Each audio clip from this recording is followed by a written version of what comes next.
The LinkedIn Podcast Network is sponsored by TIAA. TIAA makes you a retirement promise, a promise of a guaranteed retirement paycheck for life. Learn more at TIAA.org/promisespayoff. LinkedIn presents.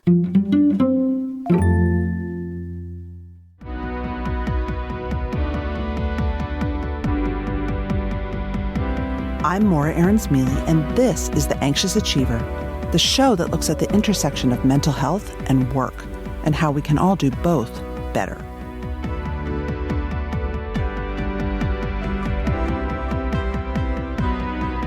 How many of you out there have ever seen your boss cry? I'll take it one step further. How many of you have seen your boss cry in front of a whole lot of people at a time when many people at the organization were feeling sad, depressed, or anxious? This guest isn't someone you'd typically guess would be interested in mental health or willing himself to be super vulnerable at work. But I think he's an exemplar of how things are changing across industries, geographies, gender. Today, Jeff Dewing is CEO of Cloudfm, which is a facilities management company. It works with giant organizations like KFC. He started out as a refrigeration repair specialist, but he started his first business when he was really young. We'll get to how he started being more vulnerable and open to conversations around emotion and mental health in the workplace in a bit. But I started by asking Jeff how and why he decided to take the path of entrepreneurship.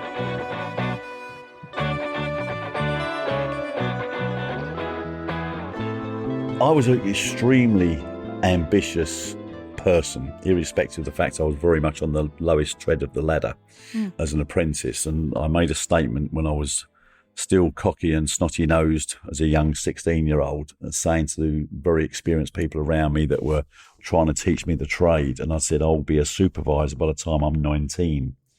And they all looked at me like I had two heads, clipped me around the ear and said, stop being so stupid. We've been employed for 20 years. We've never made supervisor. So cocky as I was, I said, well, I will. And giving you the short version, there's a big story in between, but the short version was at 19 years old, I went to the pub where we used to have our meetings, and it was quite a large company, and we met in a pub in London, and the service manager stood up and said, we've got a promotion to announce. When you become a supervisor, everybody drove around in vans, but when you was a supervisor, you got an estate car, which was very posh. And we're in this sort of circle having a chat about updates for the business and bits. And then he said, we've got a promotion to announce today, which is very unusual. Very few people got promoted. And he stood up and said, this person has shown, incredible this, incredible that, and incredible tenacity and desire to learn and blah, blah, blah. And of course, everyone's confused, thinking, who on earth is this? And then he stood up and said, congratulations, Jeff, and threw me these brand new car keys. I was 4 months away from my 20th birthday. So that was something where I'd focused on it and worked hard at it. That was essentially the outcome. But of course, that brought another challenge where I got ostracised by all the various people that felt it should have been them. Because they resented you. Absolutely, yeah. And they didn't take responsibility for the fact that they weren't doing the things they needed to do to achieve those things if they wanted them. So what happened? I then began to learn the importance of understanding people. So rather than sort of bury my head in the sand and say, oh, you're all stupid, I'm just going to get on with it, I wanted to solve the problem. So I started going on a journey of curiosity to try and understand why they felt the way they did. That was the first time as a young, very inexperienced man, I started to tap into the power of vulnerability. Eventually, within sort of 2 or 3 or 4 months, everyone was my best friend again, purely because I didn't try and suggest that I was better than them. I just showed them that I had a laser focus and I stuck to it, and nothing was going to deviate me. And the only thing that would prevent me, or one of the things I wouldn't do, was throw people under the bus on the journey. How are you vulnerable? By saying some things like, I don't know why I deserve this. You've been doing this 20 years. You're much better than I am, and I'd love to learn from you. Just sort of things like that. I didn't sit there all cockily at that point in time and saying, trust me, I've got it because I'm better than you. At no point did I ever believe that or say that. And I think they felt proud that they could help me even further because I never ever once suggested that I was any better than them. But obviously raising through the ranks was not your ambition because you went out on your own, I take it. Yeah, so I then went through the various challenges. In refrigeration, it's renowned that you work a lot of hours in refrigeration, and refrigeration takes an awful lot of casualties in marriages because of the hours you work. And I was working, just shy of 100 hours a week, every week, 52 weeks a year. So although you earned great money, you was never at home. Yeah. And the problem I had was because I loved what I did, I didn't really accept I was working. But nevertheless, you obviously didn't spend time. So I got married very early at the age of 19. And that marriage, unfortunately, fell victim to me focusing on work and not the family. And at 22, I got divorced and met a new lady about a year later. And she said to me, I'm not tolerating this 100 hours a week lark. And at which point we then had a new child on the way. And she said, enough's enough. And I said, well, what do you want me to do? I only know this. And she said, why don't you go and look at what the other side of the world's like, in the office and, creating the work and doing the stuff that you're not aware of because you've just been doing the fixing as an engineer. And I just said, look, I pushed the boundaries going to supervisor. I can't pretend to be something bigger than that. Anyway, she found an advert for a local company as a manager of an air conditioning company. She convinced me to apply for it, which I did without thinking for 1 second. I didn't get an interview, let alone a job. But anyway, I did. I went in, had the interview, lied through my teeth about my capabilities. and that was the first true experience of me realising I was an entrepreneur by biting off more than I can chew and then learning very quickly how to chew it. Suggested I could do various things such as design air conditioning for office buildings and stuff, none of which I could do. But my motive was the fact that, well, if I get the job, I'll learn how to do it pretty damn quickly. And I got the job. And I then started wearing a suit, driving around in a flash sort of Vauxhall car with a car phone, which had only just been invented. Although I had to take a massive pay cut because there was no overtime involved at that point. But it means I then started having a bit of quality of life home with a family. So that was the change from being out on the road in overalls into starting to manage people. Now, somewhere along the way, I think probably around those years, you bought a football club and you went bankrupt. Correct. So I really want to talk about this because I feel like this is probably an unfortunate but extremely formative experience for many entrepreneurs. Of course. So after working as this manager, I helped build this company where I had no experience of sales or contracting or contract management or project management. It was all brand new to me. So I had to learn very, very quickly. So I worked for this company for a year. And in that year, I realised how chaotic they were in running their business. So I started playing about with technology. And in them days, the computer at the top of the stairs and at the top of the leaderboard was the Amstrad 1640, which had a 5.25 floppy inch disc. And I converted that computer that was just being used for typing documents to replace the typewriter. I converted it into a full service management process that meant I could manage all the service calls and maintenance calls all electronically, which meant we never missed anything, whereas before it was all just written down on bits of paper. So my task was to grow their business. Air conditioning was a small part of their wider HVAC business, and they employed me to grow it from 200,000 turnover to 1 million. So during that year, I grew it to 1.1 million. And part of that journey was building this technology. So I went to them at the end of that 12 months and said, look, I've spent night and day, weekends, building this technology to streamline this business. That's why you've seen the growth and you've seen the margin. And I've just got one favour to ask in return. And they said, what's that? I said, well, I went and bought this computer at £1,100, which meant I've been a month behind on my mortgage for 9 months, which my wife is not best pleased about. So I've done all this design and building of all this stuff all in my own time, which I'm happy to have done. But I'd like you to pay me the £1,100 for the computer so I can pay my mortgage. And of course, the computer will be here and I've given you all this benefit. They looked at each other as the two owners and said, no, we're not prepared to do that. So I then went home without being angry, but was very confused. And at that point, decided I could start my own business. Oh, God. And that's what I then done for the next 3 months, handed my notice in, started a business, and it was going great. And the business grew to about 6 million in about 5 years, 6 years.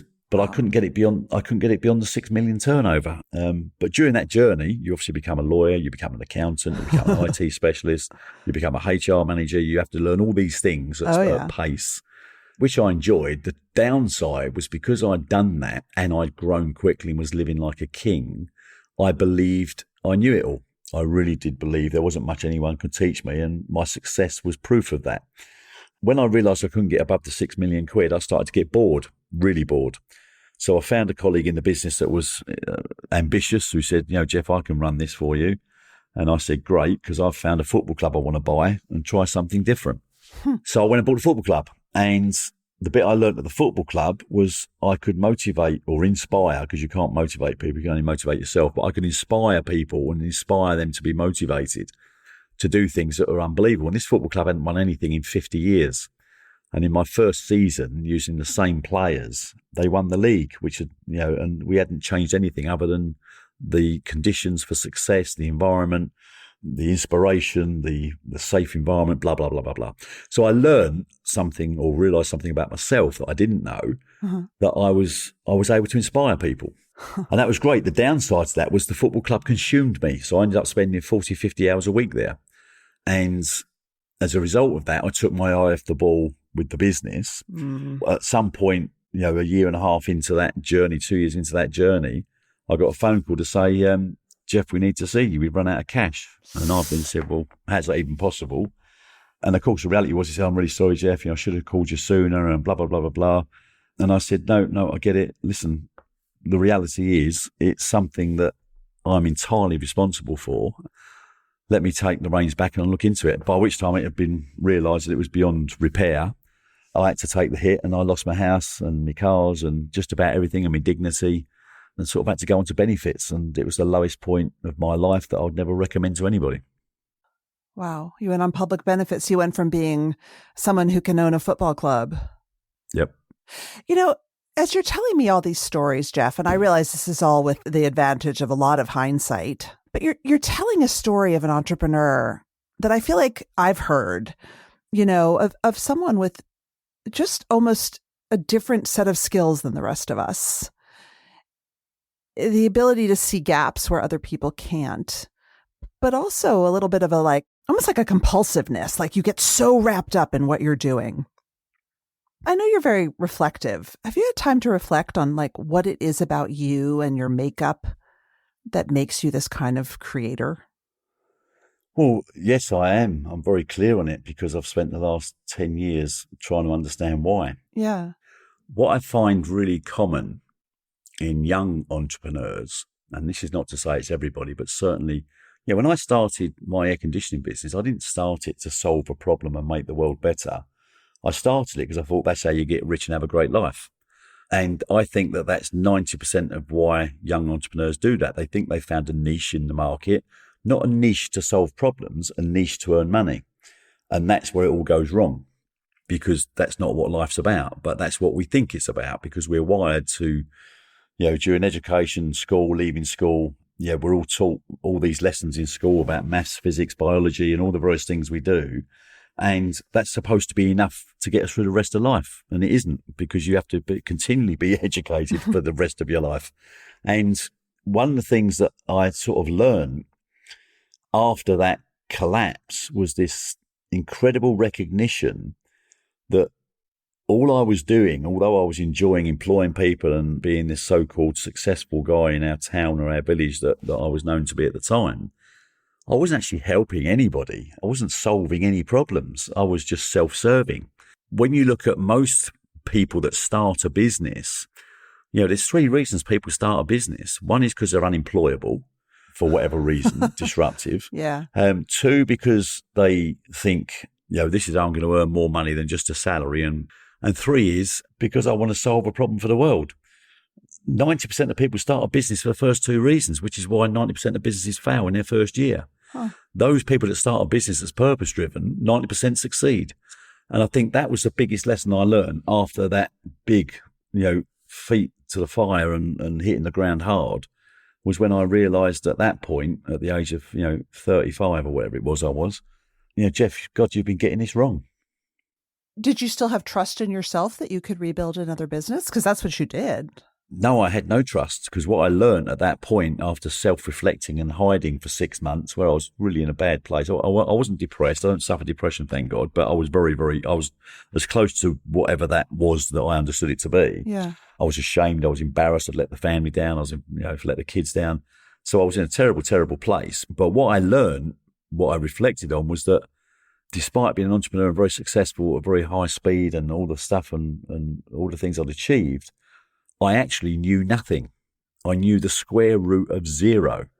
And I had a lot of things to learn about people, about challenge, about care, about, the world, the purpose. I had so much to learn. So I decided at that point, rather than me just go out and do the same thing again and expect a different result, I decided to go back to work and work for people, and try and work for organisations that I'd never worked for before, which was, much bigger, owner managed business and corporates, because I wanted to learn. So I did that for the best part of 7 years, working for different people before I decided I was ready to start another business. Interesting. So you did start a business. You started what is now Cloudfm. Mm-hmm. I first heard of you because Mark Goulston said, you've got to talk to this man, Jeff Dewing. He was CEO of a company that was hyper successful and lost almost everything in COVID. And you can take the story on from there. So when I started Cloud, which was 2012, when I believed I was now ready because I had clarity on purpose, that I was going to solve a bigger problem than me or my own personal benefit. We launched a business in 2012 with me, my wife and my daughter in our garden shed. And we pounded the pavements for 2 years until 2013 and a half, 2014. Trying to get the name out about what we were doing, why we were doing it, and how it's materially different to anything else available. And then between 2014 to 2017, we grew it from 0 to 70 million and employing 350 odd people. So the business was on this incredible trajectory, which was great fun and very exhilarating. And more importantly, is demonstrating that I'd learned an awful lot from the last time I'd run a business. So we went on that journey, and then COVID hit in 2020, and bearing in mind that our 70%, 80% of our revenue was generated from the restaurant industry, KFC, Pizza Express, Arcus Easy, all the big high street names in the UK. So we were collecting about 7 million a month in revenue, and then from March the 28th that dropped to about 200,000, so it fell off a cliff. And of course at that point no one knew what on earth was going on. The government hadn't stepped in with any form of furlough or any of that stuff. So I've got 350 mouths to feed, and I was in deep trouble. I thought, here we go again. And it was, again, one of the most frightening times of my life. Bearing in mind that we've got a big team. I've got an exec team of about 6 people, a senior leadership of 25 people.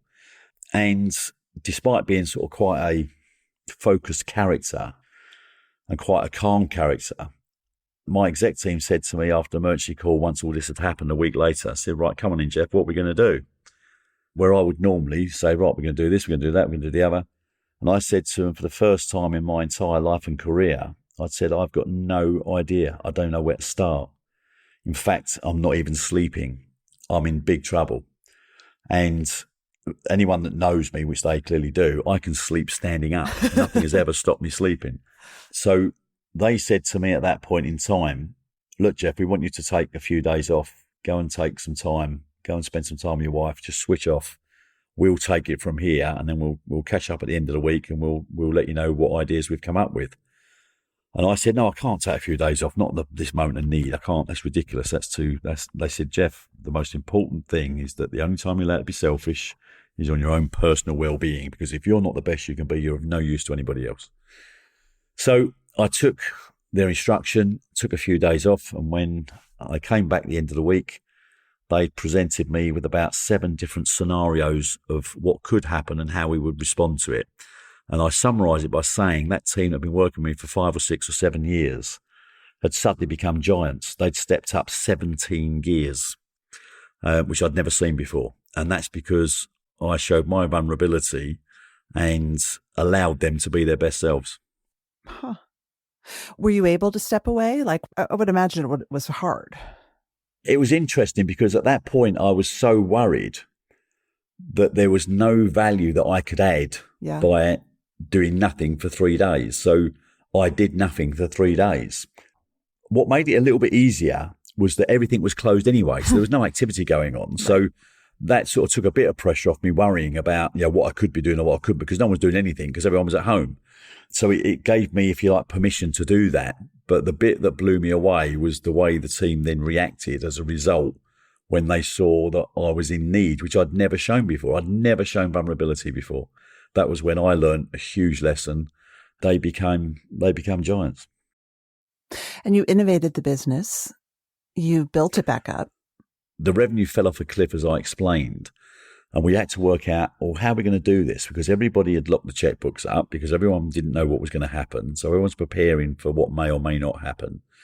And one of the scenarios that the team came up with is you've got to bear in mind that we didn't only have 350 staff to feed. We also had a supply chain of contractors that we were using as well, which was like 300 odd contractors, 7,500 engineers. So we came up with a plan that said, look, how do we truly collaborate? So we spoke to our clients, we showed them our vulnerability, we showed them that we were caring and honest. This wasn't just about, we've got to look after ourselves and your problem's not our problem. We accepted that everybody's problem was all of our problems. And what we said was, can we get to a point where you pay us a little and often rather than, some of our clients owed us 15 million. And we were saying, look, could you pay us 50 grand a week? Little and often, and so that we could then feed the supply chain little and often. We was very open and transparent with the supply chain. We told them, every 3 days what we knew, what we didn't know, what we'd agreed, what we hadn't agreed.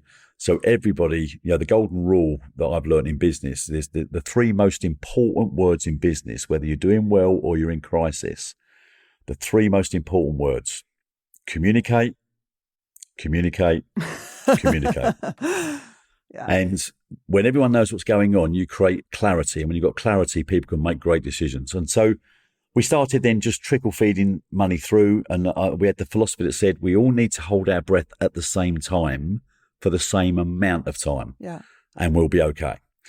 And that took a huge amount of pressure off of the clients because they're thinking, Jesus, we don't want to have to keep taking these phone calls because they're going to be demanding money and they're going to start taking legal action. They're going to start, and we said, we're not going to do any of that because we're all in need. The question is, are we going to be honest enough, transparent enough with, good enough values that we're truly going to try and support each other?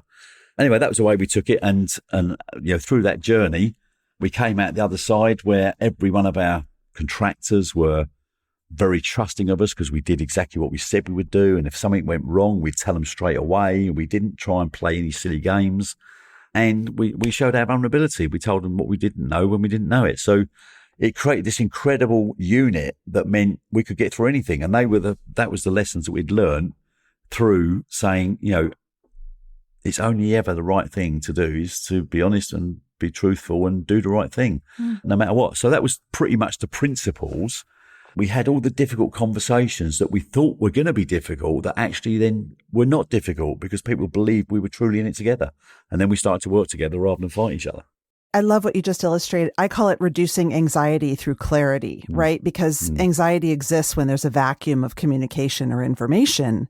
And everyone was extremely anxious at that time because no one knew what the hell was going on, right? Everybody was scared to talk to each other. And you created communication that then sounds like made people less anxious.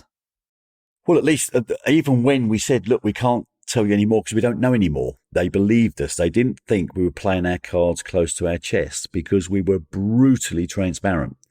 And when they realized that, some of them would say to us, well, you didn't need to tell us that. I said, no, I know you didn't. But we don't decide what you should or shouldn't know. We're going to tell you everything we know. And you'll draw from that what you will.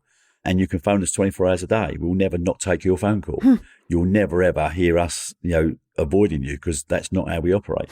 And we create this incredible sort of trust unit. And it wasn't just with the contractors, with the staff as well, because, we, like everybody, and I don't know how it worked in the US, but in the UK, the government stepped in and helped everybody, but they only paid 80% of their salary for those earning up to a maximum of £30,000.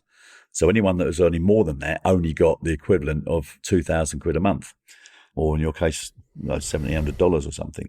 Yeah. So as a business, we instigated a pay cut for all people over that value. And what we said was, it's better that we all suffer a little than anyone suffer a lot. And again, that established trust and belief. Bearing in mind, we're not particularly a big business at that point with 350 people, but we set up sort of funds for those that were in despair that really couldn't work. And those people would, contact our teams and say, look, I'm in trouble here. Look, here's the evidence of me not being able to pay my mortgage. And they could draw from those funds. So we just worked hard to support and feed each other. The LinkedIn Podcast Network is sponsored by TIAA. In the last 100 years, we've seen financial markets swing, new currencies come and go, decades of savings lost in days, all showing that a retirement plan without a guarantee, quite simply, isn't enough. So more than a retirement plan, TIAA makes you a retirement promise. A promise of a guaranteed retirement paycheck for life. A promise that pays off. Learn more at TIAA.org/promisespayoff. I want to just get some practical advice out there because I get this question all the time. You know, I think that we've all learned a big lesson since COVID, although I feel like we're unlearning it now. But, that people's well-being is a big piece of business. I want to hear some ways that you have operationalized trying to respect people's well-being and build it into the fabric of your business. That's a great question, and it's a big, big subject. So I'm a great believer in root cause, and I'm a disbeliever in symptom. And what I watch people saying, look, I need to look after your well-being. Tell me how you're doing. What can I do? Can I send you to a psychiatrist? Can I give you some time off? Can I this? Can I that? And all these things are great because they're all done with the best intention. What I did was went right to the root cause and said, how do I take away the need for them to have those conversations? So what we did was we said, this is not about a business doing the right thing. This is about human beings looking after human beings, no matter what environment you're in, no matter what business you're in, no matter what industry you're in. So we had 7 or 8 offices across Europe and the UK. When we went through this process, we realised we could run the entire business remotely. Wow. So I got rid of all of my offices. We spent a lot of time with the people saying, how do you feel about working remotely? And the first 3 months after COVID, when we all got sent home, 85% said we hate it. We want to get back to the office and do stuff that we are used to and our comfort zone, for want of a better word. And of course, they couldn't go back to work because we was on lockdown. Right. So 3 months after that, we surveyed them again. And the answer was different. 85% loved it because they'd learned to adapt. They had to. There was no choice. So they had learned to manage their lives far, far better rather than holding their breath, waiting for the day they could all come back to the office. And then suddenly, I noticed a number of things because if you can, and again, I'm making assumptions here for the US, I can only speak on the UK, but one of the biggest anxieties that we have or had pre-COVID in our business was we had, a fairly young group of people, sort of ranging from 25 to 45. And there were lots of parents, fathers, mothers, and so on. And the kids are going to school, forget COVID, this is pre-COVID. And the anxiety they go through because one of them, the husband's in London, can't get back in time, can't pick the kids up, and says to the wife, you better pick the kids up. She goes, well, I can't ask the governor 2 days in a row to leave early. Right, exactly. And all this anxiety. And I just sat down in COVID, and I had a lot of time for reflection, which is a whole new story. But and I sat down and said, why are we behaving differently in work than we would in life? I've always believed there's no such thing as work-life balance. I think it's a fallacy. There's only life. You've got to decide how you're going to manage your life. The downside is when you're not in control of that. Therefore, you create an environment that says work-life balance. But when you take those constraints away, I'd say to people, you'll be disciplined for not going to get your children. And, it's a whole mindset change. You decide when you work, you decide how you work, you decide where you work. And the only caveat around that is that you agree to deliver the outcomes that we have agreed together, not that's been dictated to you upon. And when you do that, and then people who are very nervous because it's a wholesale change get to the point in which they believe it and they realize that this is true, there are no catches, people become incredible people where suddenly all of that anxiety, whether it's taking the kids to the doctors, the kids are not well this morning, how do I tell the government it's the 3rd day I've had off? When those people have no fear because they say, no, I decide this. No one else decides this. I'm just going to have the courtesy to let the team around me know what I'm doing. But at no point is anyone going to say, no, you're going to have to leave. You're going to have to drop the kids off at the hospital and leave them there for 8 hours and come to work. I mean, that just was, and that was the attitude pre-COVID. In our business, in our world, that is not accepted. In fact, asking you to put your family second is just a ridiculous statement. Apart from, as you said earlier, You said some people are unlearning it. And I feel so sorry for the people that are unlearning what COVID gave us the opportunity to learn. I know. I mean, what do you see as the number one problem in the business world right now as it pertains to mental health at work? Like, how do you see, I see work as being very broken. And I think that a lot of American CEOs are intentionally unlearning things that we learned during COVID. What do people need to remember? They need to remember that if you do the same thing, please do not expect different results, because that's just insanity. Yeah. And we're an intelligent species, yet we behave so unintelligently a lot of the time. And when I look at CEOs in the US, because obviously watch various companies in the US, and I look at CEOs in the UK, and I look at CEOs in Europe, I've listened to leaders, Elon Musk demanding everyone comes back to the office, for example, right? So when I listen to these things, I listen to people say, look, when people come to work and they have a chat around the coffee machine, which was great, we're missing out on all that. We're missing out on the humanity of what it used to be like. And then I will be very disruptive and challenging and saying that's utter nonsense. Because when you met at the coffee machine, you said, good morning, how was your weekend? And just as the person starts to tell you, you say, oh, sorry, I've got a call, see you later. Yeah. There was no authenticity in it at all. It was just going through the motions. And if you had something sensitive to talk about because you've had a problem at home and it's affecting your anxiety, your mental health, you couldn't have a proper conversation at a coffee machine because other people were coming up and getting a coffee. So you never felt safe enough to have those conversations. So one of the worst things to do sometimes is if you want to know what the people around you want, usually they're the worst people to ask because they only know what they know. And it takes courage to try new things where you think, how do we do this? So I'm going to give you an example.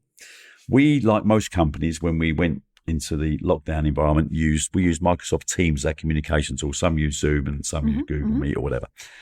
And we set some very important ground rules from the very beginning. And that is, it's not about work anymore. This is about people. It's about people's lives. This is about their livelihoods. There were times when we didn't think the population was going to survive, let alone worrying about paying a mortgage. Right. So this is about caring for people. And every manager went through intense training for a week that said, you simply speak to your teams and you don't ask about work. You ask about the family, the kids, the dogs, the mortgage, the bills, how you're holding up. That's all we talk about. We don't talk about anything else. And what then happened was after about 4 or 5 months of in lockdown, we spoke to all of our managers and said, how are you getting on?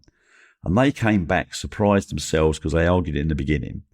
They said, we now know our teams better than we have ever known them working for the last 5 years. And that's because we're having intimate one-to-one conversations regularly that we have never, ever had in the working environment. And the barriers came down from the people where people used to say, I don't really want to talk about my personal life. Everybody was, because it was now not about probing. It was about caring. And the whole world changed. The attitude changed. The mindset changed. Everything changed. So much so that as a result, the engagement levels of our business has gone through the roof because we maintained the momentum. We didn't unlearn, and we will never say, you need to come back to the office. One of the cool things that you do is you pay people to have some time just to think and chill. Well, yeah, we do a number of things because as you'll know yourself, if you're going to try and address people's well-being, there's no silver bullet. There's a number of things you've got to do. You've got to create a very, very safe environment that is legitimately safe, is unbreakably safe. You need to give people time to reflect and think. And there's a great Henry Ford saying that says, thinking is very difficult, which is why so few choose to do it. And when you think about it, it's a fascinating subject because as an entrepreneur, as a businessman, up until COVID, I was running around, round and round in circles, 100 mile an hour, thinking I was busy. I was getting 300 emails a week. And all the things you think demonstrate your worth, when in actual fact, we've been getting it wrong. It's all ego-driven, authoritarian-driven, importance-driven. And, I enjoy the fact now I get one phone call every 2 weeks and I get 3 emails a week. And that's because I've truly empowered people to do their job and trusted them in doing so because of what I've learned through the COVID experience. And when those people take the time to sit and reflect, and again, there's some rules around it. Having 2 hours paid time to reflect doesn't mean going and playing tennis. It doesn't mean going to the pub with your mates and having a few drinks.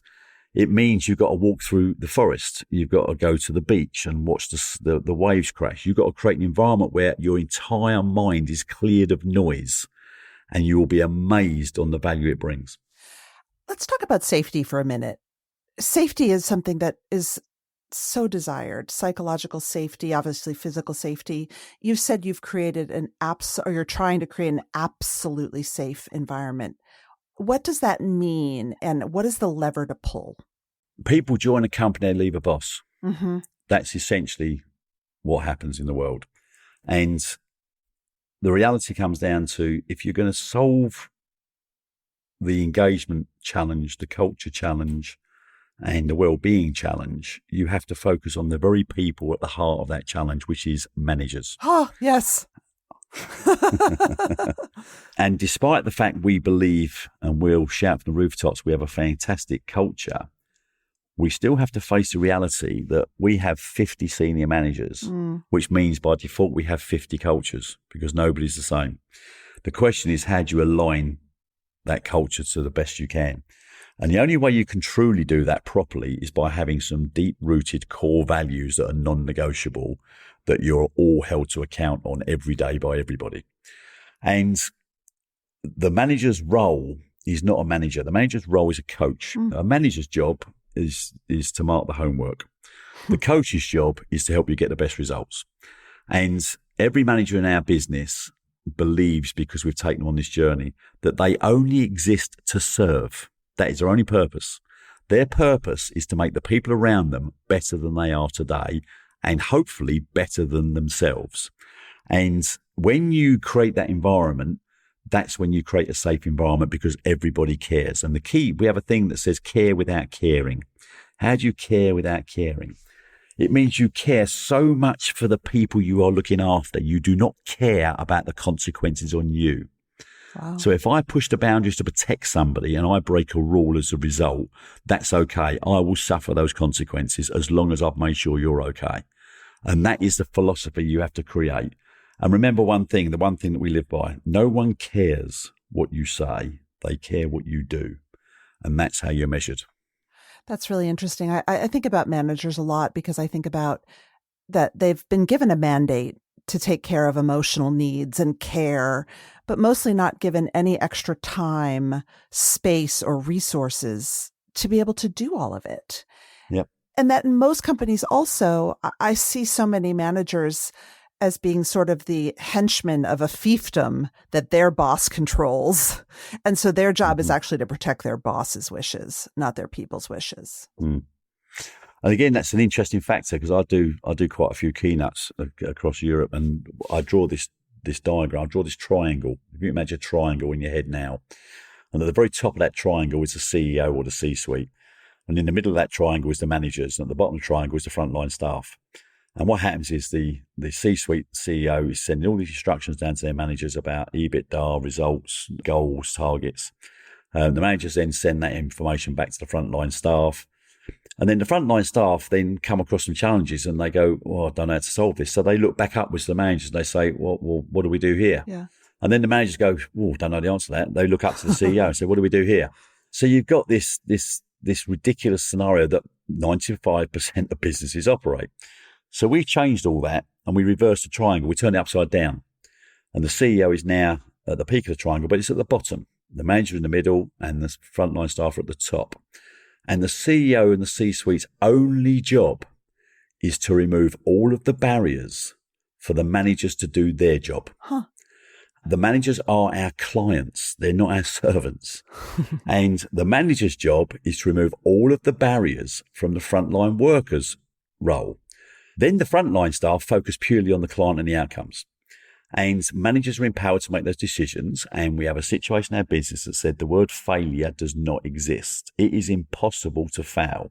You only succeed or learn. They're the only two things that happen in our organization. And if you don't fail, you'll never grow. And therefore you won't progress in this business.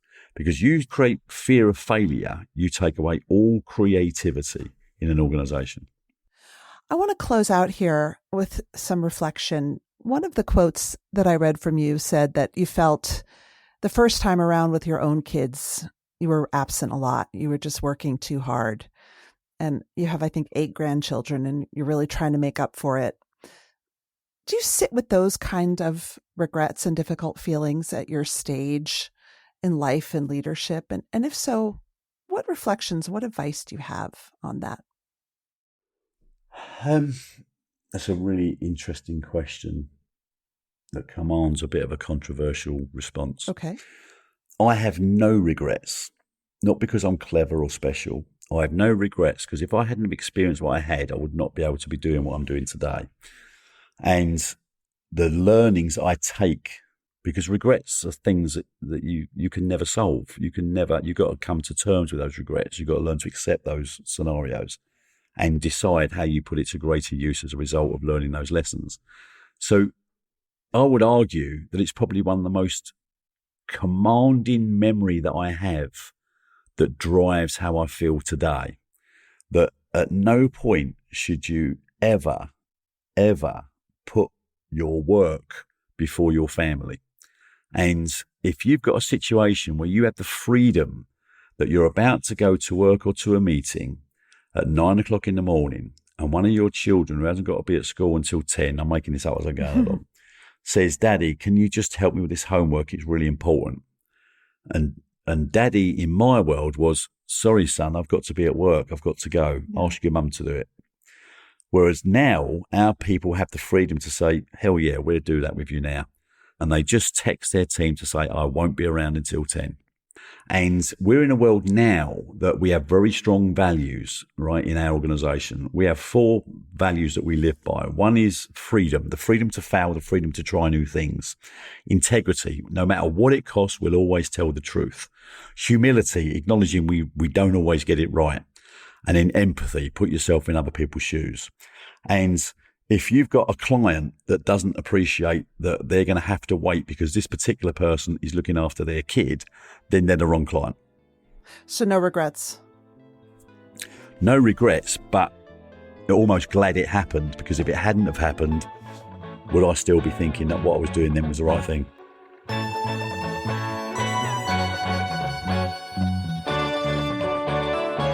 That's it for today. Our show is produced and edited by Mary Dew. Our assistant producer and sound engineer is Nick Krinko. Many thanks to the LinkedIn Presents family and to all our guests for sharing their stories. If you love the show, tell your friends. I would love you to leave a review because they really matter in helping the show get found. You could also follow us or subscribe. If you have a question for me or you want to submit an idea for the show, find me on LinkedIn, where you can follow me, message me, I promise I'll write back, or subscribe to my newsletter for more from the Anxious Achiever world. Thanks for listening.